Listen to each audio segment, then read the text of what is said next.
Hello students. तो ये हमारा सेकंड पार्ट है। हमने फर्स्ट पार्ट में हमने कुछ इंपॉर्टेंट टर्म्स के बारे में सीख लिया था, जैसे कि कैपिटल क्या होता है, ड्राइंग्स क्या होता है, लाइबिलिटीज़ क्या होता है, एसेट्स क्या होता है, इनकम क्या होता है, प्रॉफिट्स क्या होता है, उसके बारे में समझ लिया था। अब जो हमारा जो ये टॉपिक है वो पार्ट 2 के ऊपर बेस्ड है। और स्टूडेंट बिलीव मानिए, इससे बेहतर आपको कोई भी वीडियो आपको इंटरनेट पर नहीं मिल सकता, क्योंकि जो हम पढ़ने वाले हैं बहुत प्रैक्टिकल वे में हम अकाउंटेंसी को देख रहे हैं। और आपको पता है जो फेमस सीरियल रहा है हमारा तारक मेहता का उल्टा चश्मा, उसकी सारे कास्ट को हम यूज़ करके हम इस टॉपिक को बहुत इंटरेस्टिंग हम बना रहे हैं। और बिलीव मानिए, आपको ऐसा लगेगा ही नहीं कि आपको अकाउंटेंसी इतनी अच्छी तरीके से आ गई, क्योंकि मेन अकाउंटेंसी में सबसे इम्पोर्टेंट रहता है हमारे कंसेप्ट। तो हम अब आते हैं हमारे नेक्स्ट टर्म्स के ऊपर, जिसे कहा जाता है रिसिप्ट्स। रिसिप्ट्स क्या होता है? जो भी इनकम हमें बिजनेस में मिल रही है वो हमें रिसिप्ट्स हमारी कहलाती है। तेरा टू काइंड्स ऑफ रिसिप्ट्स, एक होती है हमारी रेवेन्यू रिसिप्ट्स और सेकंड होती है हमारी कैपिटल रिसिप्ट। अब देखिए रेवेन्यू रिसिप्ट्स क्या होती है। जैसे आप ये फोटो में देख रहे होंगे कि जो है जेठालाल जी अपनी, है ना, इलेक्ट्रॉनिक्स आइटम्स को सेल्स कर रहे हैं और उनसे जो उनको इनकम मिल रही है, जैसे electronics item TV, fridge, cooler, washing machine, वो सेल कर रहे हैं, अपने गुड्स को सेल आउट कर रहे हैं और उनसे जो उनको इनकम मिल रही है, वो इनकी जो इनकम होगी वो रेवेन्यू रिसिप्ट्स होगी। और अब हम बात करते हैं कैपिटल रिसिप्ट्स क्या होता है। कैपिटल रिसिप्ट्स वो, जैसे सपोज अगर जेठालाल जी अपने फर्नीचर्स को सोल्ड आउट करते हैं, अपनी शॉप को सोल्ड आउट कर देते हैं, अपने फर्नीचर्स, है ना, तो ऐसी जो इनकम है जो कि उनके रेवेन्यू नेचर्स की नहीं होगी, वो उसको कहा जाएगा कैपिटल रिसिप्ट। अगर कोई एसेट्स को सोल्ड आउट करके हम कोई रेवेन्यू जनरेट करते हैं तो उसे हम कैपिटल रिसिप्ट्स कहते हैं। फर्स्ट थिंग स्टूडेंट्स, ये बात आपको ध्यान रखना है, हर एक बिजनेस का अपना अपना नेचर्स होता है। जैसे जेठालाल जी का जो बिजनेस है, it's like a trading business. वो क्या करते हैं, प्रोड्यूसर से खरीदते हैं और रिटेलर को माल सेल आउट करते हैं, ठीक है, कस्टमर्स को सेल आउट कर रहे हैं, तो उनका जो बिजनेस है वो ट्रेडिंग पर है। अब जैसे कई सारे ऐसे बिजनेस होते हैं जो सर्विस बेस्ड बिजनेस होते हैं। जैसे अगर मैं कहूँ ना, तो मेरा जो बिजनेस है वो सर्विस काइंड ऑफ बिजनेस। जैसे मैं किसी को ऑनलाइन क्लासेस पढ़ा रहे हैं, तो उससे मुझे जो रेवेन्यू रिसीव्स हो रही है, वो रिसिप्ट्स भी मेरी वो रिसिप्ट जो होगी वो मेरी रेवेन्यू रिसिप्ट्स होगी। अब जैसे सपोज अगर मैं अपना कोई कैमरा बेचता हूँ, लैपटॉप अगर सेल आउट करता हूँ, जो कि मेरा सर्विस जो है वो उसके अंदर नहीं आता, उससे जो मुझे इनकम मिलेगी वो मेरी क्या होगी, कैपिटल रिसिप्ट्स होगी। तो amount receive from the sale of goods और rendering of the service known as the revenue receipt, और amount receive from the sources there are not revenue nature. अब जो रेवेन्यू नीचेस का नहीं है, उनसे जो हमें इनकम मिल रही है वो हमारी क्या होगी, कैपिटल रिसीप्ट्स होगी। तो नेक्स्ट हम आते हैं एक्सपेंडिचर्स। अब ये हमारा एक्सपेंडिचर्स क्या होता है स्टूडेंट? देखिए, एक्सपेंडिचर्स का मतलब होता है कि जो भी अमाउंट हम स्पेंड करते हैं, चाहे हम अपनी चाहे वो लाइबिलिटीज़ के लिए, लाइबिलिटीज़ को जैसे लोन वगैरह, है ना, उसको पे आउट करने पर, या हम कोई एसेट्स को परचेज कर रहे हैं, या गुड्स को परचेज कर रहे हैं, या हम सर्विसेज को ले रहे हैं, टेक कर रहे हैं, that is known as the expenditures, ठीक है ना। उसके ऊपर जो हम खर्च कर रहे हैं वो हमारा एक्सपेंडिचर्स होगा। अब ये एक्सपेंडिचर्स होता है वो, there are two kinds of expenditures, वो ही same kind of capital expenditures और रेवेन्यू एक्सपेंडिचर्स।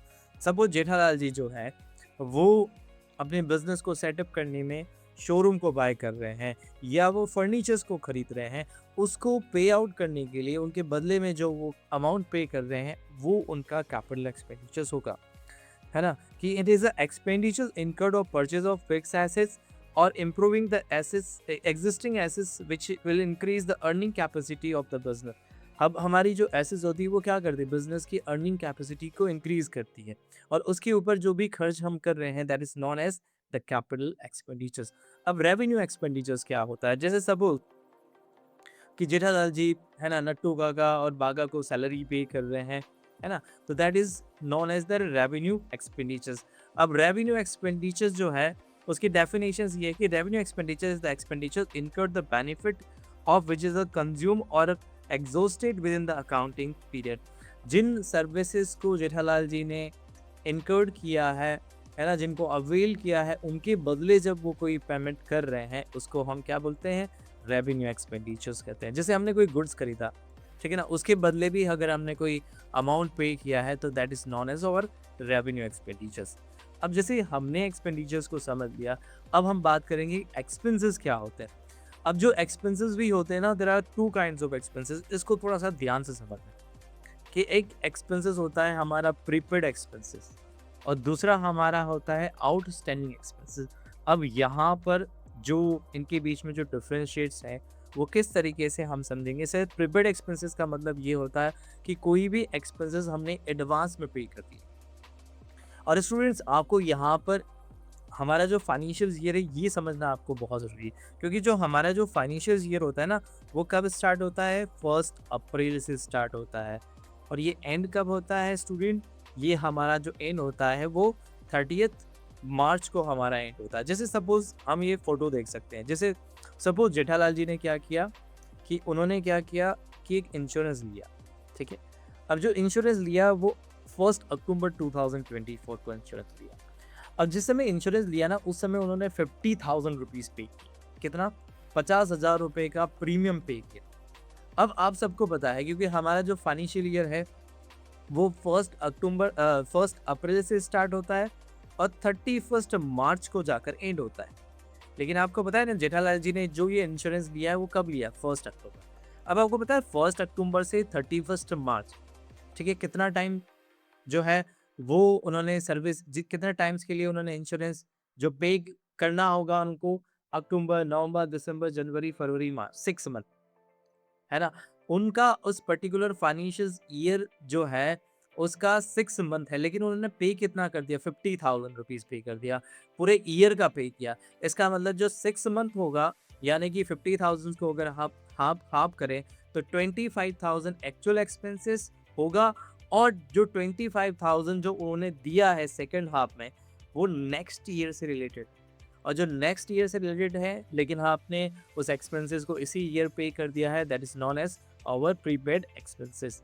तो जो भी एडवांस एक्सपेंसेस अगर आपने पे किए हैं, that is known as a prepaid expenses. अब हम बात करते हैं आउटस्टैंडिंग एक्सपेंसेस क्या है, जस्ट इसका रिवर्स है कि expenses are incurred but yet not paid. कोई एक्सपेंसेस जो है वो इनकर्ड हो गया हो किसी पर्टिकुलर फाइनेंशियल ईयर में, लेकिन हमने अभी तक उसको पे नहीं किया, that is known as over outstanding expenses. अब जैसे सपोज हमने क्या किया, हमारा इलेक्ट्रिसिटी का बिल था। अब हमने इलेक्ट्रिसिटी का जो बिल था वो इस पर्टिकुलर फाइनेंशियल ईयर से है ना, लेकिन हमने उसका जो पेमेंट हमने इस पर्टिकुलर फाइनेंशियल ईयर में अभी तक हमने पेमेंट नहीं किया।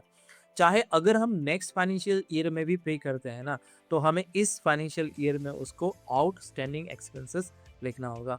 जो हमारा अनपेड एक्सपेंसेस हैं, जिसका पेमेंट हमें इस ईयर करना था बट हमने नहीं पे किया, that is known as our outstanding expenses.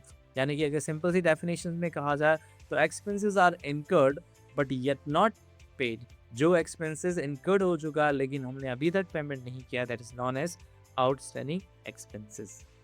ठीक है। अब हम बात करते हैं गेन क्या होता है। ठीक है। तो कई स्टूडेंट्स कंफ्यूज होते हैं कि सर प्रॉफिट और गेन में क्या डिफरेंसेस होता है। तो एक माइनर सा डिफरेंसेस होता है। प्रॉफिट का मतलब होता है कि सपोज हम अपना हमारा जो रेवेन्यू है हमारा एक्सपेंसेस से ज़्यादा है, दैट इज उस कंडीशन में हमें क्या होगा? प्रॉफिट होगा। और रेवेन्यू क्या होता है? जब हम भी ऑपरेशनल एक्टिविटीज़ करते हैं, जैसे जेठालाल जी के केस में जेठालाल जी का अपना इलेक्ट्रॉनिक्स का बिजनेस है। अब वो इलेक्ट्रॉनिक्स के बिजनेस को सोल्ड आउट करने से जो भी रेवेन्यू रिसीव कर रहे हैं और उनका रेवेन्यू उनके एक्सपेंसेस से ज़्यादा है, तो उस कंडीशन में उनको क्या होगा? प्रॉफिट होगा। लेकिन गेन एक अलग चीज़ है।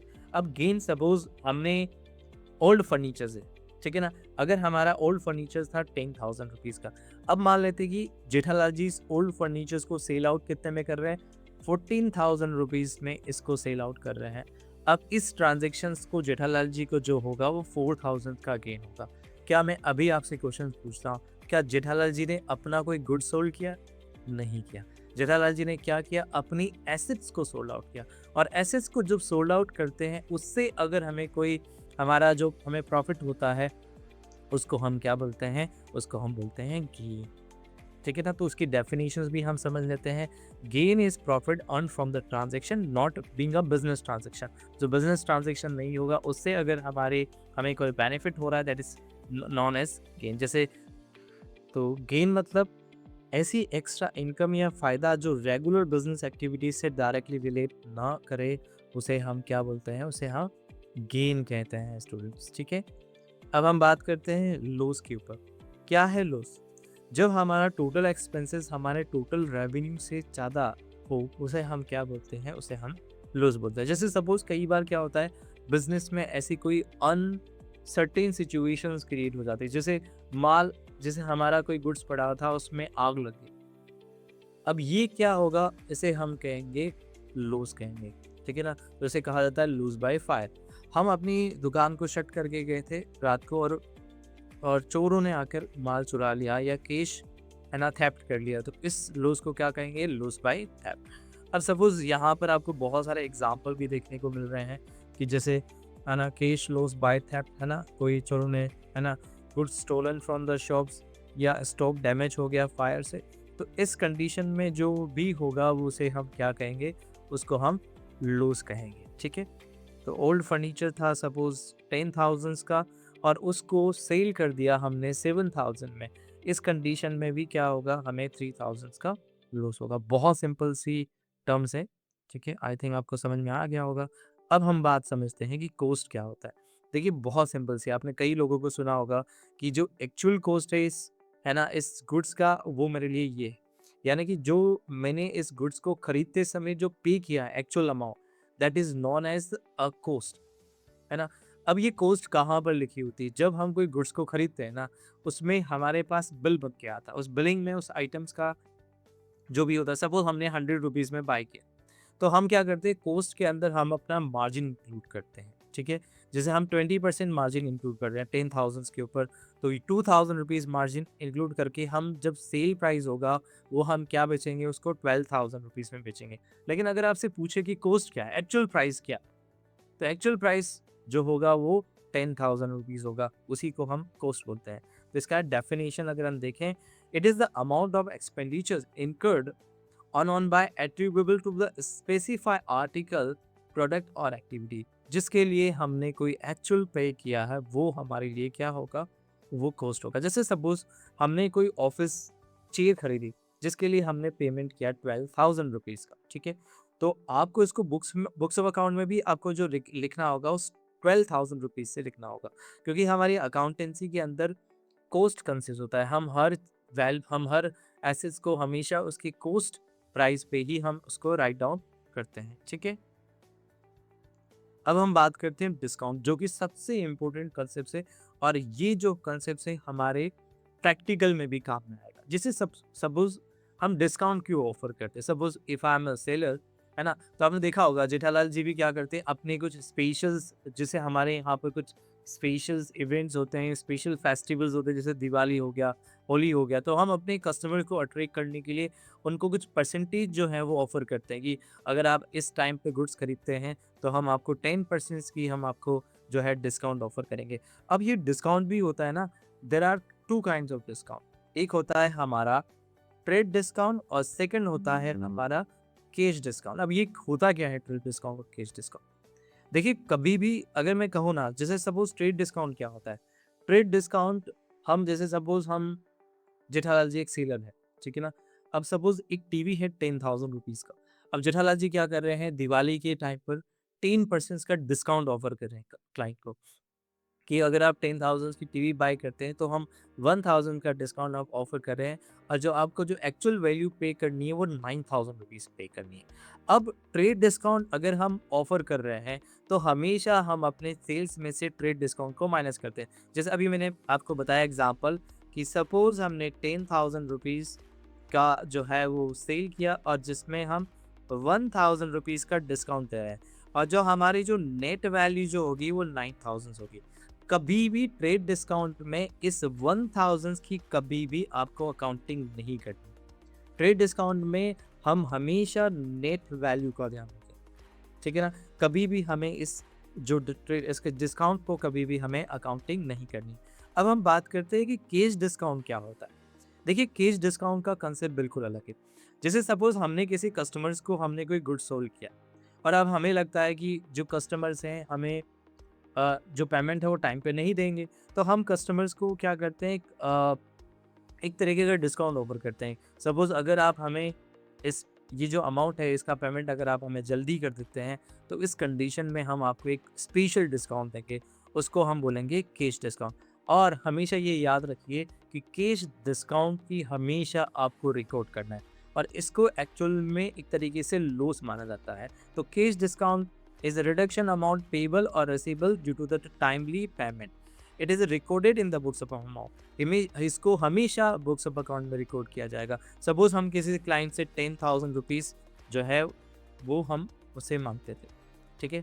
अब हमने क्या किया, हमें पता है कि ये क्लाइंट जो है बहुत टाइम बाद हमें पेमेंट करेगा और हमें कैश की नीड्स है, तो हम उसे क्या करेंगे कि अभी अगर आप हमें पेमेंट करते हैं तो हम आपको स्पेशल अभी एक डिस्काउंट दे रहे हैं, जिसको हम क्या बोलेंगे, जिसको हम कैश डिस्काउंट आप बोलेंगे। और अब जो आपको पेमेंट करना है वो 9,000। इस कंडीशन में जो आपने जो डिस्काउंट दिया है 1,000, इसको लॉस कंसीडर किया जाता है और इसकी हमेशा अकाउंटिंग की जाएगी।